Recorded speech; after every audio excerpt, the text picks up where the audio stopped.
তুমি কখনো এলে? এই তো মাত্রই আসলাম। কি করছিলি? তারা দেখছিলাম। ম্যাডামের এঙ্গেজমেন্টের সব কিছু শেষ হয়ে গেছে? হ্যাঁ, মন খারাপ। তোর বাবা? না না, ছোট আব্বু। আজকে ঘটনা আমি সব শুনেছি। রাহুল তোর সাথে অনেক দিন ধরে একটা কথা বলার হয়নি রে।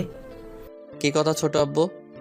কেউ মনে হচ্ছে আমাদের ক্ষতি করতে চাচ্ছে। আমাদের কোম্পানির সব কিছুর ইনফরমেশন কিভাবে যেন দেরি করে টেবিলে সাজিয়ে রাখে। তারপর রাহুল উর্মির জন্য সেদ্ধ ডিম আর চিকেন ব্রেস্ট, টমেটো, শসা ও পেঁয়াজের সঙ্গে পিপার যোগ করে উর্মির জন্য সালাদ তৈরি করে উর্মির রুমের সামনে গিয়ে দরজা কড়া নাড়ে।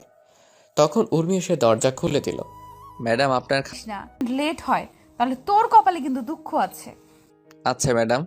জুতাগুলো নিয়ে নিচে এসে আমি পালিশ করতে লাগলাম। জুতা পালিশ হয়ে গেলে আমি ম্যাডামের দরজার সামনে রেখে আসলাম। আমি নিচে এসে সবার এঁটো প্লেটগুলো ধুয়ে সাজিয়ে রান্নাঘর থেকে আমার রুমে এসে গোসল করে নিলাম। তারপর সকাল 10টায় ছোট আচ্ছা ম্যাডাম, আমি গাড়ি চালানো শুরু করলাম। কিছুক্ষণ পর আমি শপিং মলের সামনে এসে দেখলাম ম্যাডামের বান্ধবীরা দাঁড়িয়ে আছে। আমি গাড়ি থামিয়ে গাড়ি থেকে বের হয়ে গাড়ির দরজা খুলে ম্যাডামকে বললাম, ম্যাডাম চলে আসছি, আপনি নামতে পারেন। গাড়ি পার্কিং করে বসে থাকবি আর আমি কল দিলে চলে আসবি। আর এই নে 50 টাকা, দুপুরে খাবার খেয়ে নিবি। হাসি মুখে টাকাটা নিয়ে আমি মাথা নাড়ালাম। তারপর ম্যাডাম তার বান্ধবীদেরকে নিয়ে চলে যান শপিং মলের ভিতরে। আমি গাড়িতে বসে রইলাম। ভালো লাগছিল না। তখন গাড়ি থেকে বের হয়ে আশেপাশে একটু হাঁটাহাঁটি করছিলাম। তখন দেখতে পেলাম একজন ভদ্রমহিলা তার ছেলেকে নিয়ে রাস্তা পার হতে পারছেন না। আমি তখন তাদের রাস্তা পার করিয়ে দিয়ে আসছিলাম। তখনই ম্যাডাম ফোন দিলেন। Hello madam. চতুর্থ তলায় তাড়াতাড়ি আয় তো একটু। আমি তাড়াতাড়ি করে শপিং মলের চতুর্থ তলায় গিয়ে দেখতে পেলাম কয়েকটা ছেলে মিলে ম্যাডাম আর তার বান্ধবীদের সাথে কি যেন কথা বলছে। তবে তাদের কথা বলার ধরনগুলো সুবিধার মনে হচ্ছিল না। আমি ছেলেদের পিছনে গিয়ে বললাম, কি রে, এখানে কি সমস্যা? কিছু না, তুই যা এখান থেকে, কোনো সমস্যা নেই। আচ্ছা ম্যাডাম চলুন, এখানে কোনো সমস্যা নেই। এখানে একদম চালাকি করার চেষ্টা করবি না, তা না হলে এগুলো দেখছিস। ভাই আমি কি করলাম?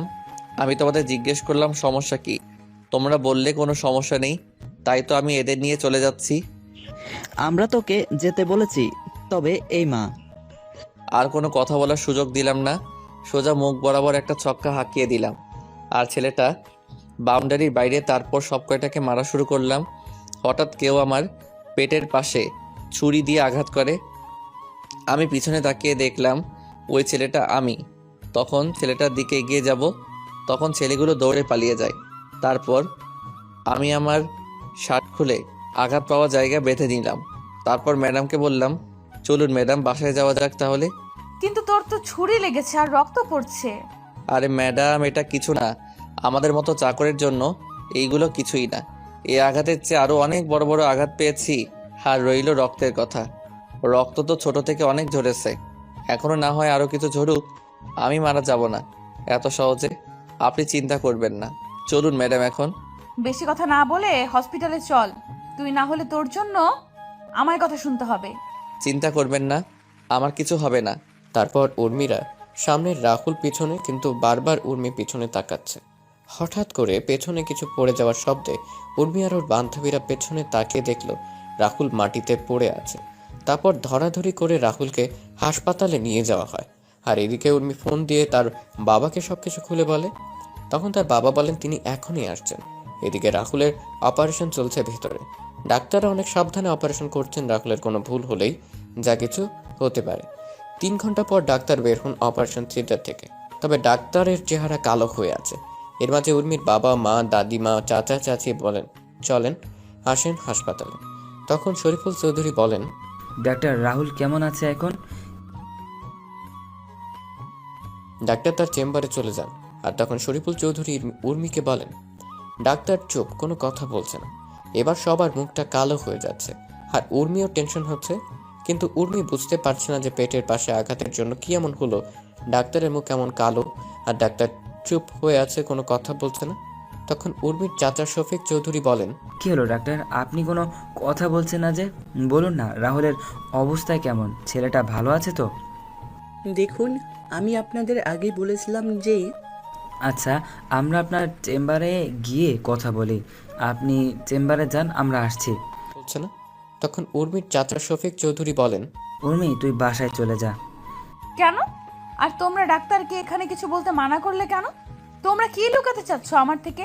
সামান্য একটা বাড়ির চাকরের জন্য তোমরা এত চিন্তা করছো কেন? আর ও মরে গেলেই বা কি? কি ব্যাপার বলো তো? তোমরা কি লুকানোর চেষ্টা করছো বলো তো? আমি এখানে থাকি আর উর্মি বরং বাসায় চলে যাক। ভাবি কি বললো তোমায় শুনতে পাওনি তুমি? উর্মিকে নিয়ে বাসায় যাও। উর্মিয়ার চাচি সুলতানা রহমান চলে যান হাসপাতাল থেকে। তারপর সবাই মিলে ডাক্তারের চেম্বারে যান। তখন ডাক্তারের কথা শুনে সবার মুখ কালো হয়ে গেল। 7 দিন পরে সবাই রাহুলকে নিয়ে বাসায় ফিরে আসে। রাহুলের পুরোপুরি সুস্থ হতে আরও 3 দিন সময় লাগে। এখন রাহুল পুরোপুরি সুস্থ। রাহুল আগের মতো বাসার সব কাজ করে। রাহুল একদিন তার রুমে বসে বিসিএস এর জন্য পড়াশোনা করছিল। তখনই উর্মি রাহুলের দরজায় কড়া নাড়ে। তখন রাহুল বইগুলো লুকিয়ে রেখে দরজা খুলে দিল। তখন উর্মি রাহুলের রুমে ঢুকে রাহুলকে বলে, শোন, আজকে বিকেলে আমি ফুফুদের গ্রামে যাব আর সেখানে কয়েকদিন থাকবো। তাই তুই তোর কিছু কাপড় সাথে করে নিয়ে নিস। ম্যাডাম, কারণটা কি জানতে পারি? তোর জানার দরকার নেই। উর্মি চলে যায় রাহুলের রুম থেকে। রাহুল দুপুরের খাবার খেয়ে নিজের রুমে এসে কাপড়গুলি গুছিয়ে নিল, তারপর ঘুমিয়ে পড়ে। 3:50 শেষে বলে রাহুল বাসা থেকে বের হয়ে গাড়িতে গিয়ে উর্মির জন্য অপেক্ষা করতে থাকে। কিছুক্ষণ পর উর্মি একটা ব্যাগ নিয়ে বাসা থেকে বের হয়ে আসে। রাহুল গাড়ির দরজা খুলে দিয়ে ব্যাগটা পেছনের ডিকিতে রাখে। তারপর রাহুল গাড়ি চালানো শুরু করলো। উর্মির ফুপুর বাসা উর্মিদের বাসা থেকে 60 কিলোমিটার দূরে।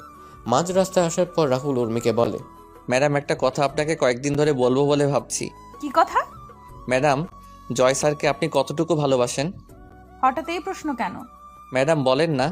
নিজের চেয়েও বেশি ভালোবাসি। আর আপনার মা বাবাকে? হ্যাঁ, তাদেরও ভালোবাসি। কতটুকু? হ্যাঁ, তাদেরও ভালোবাসি।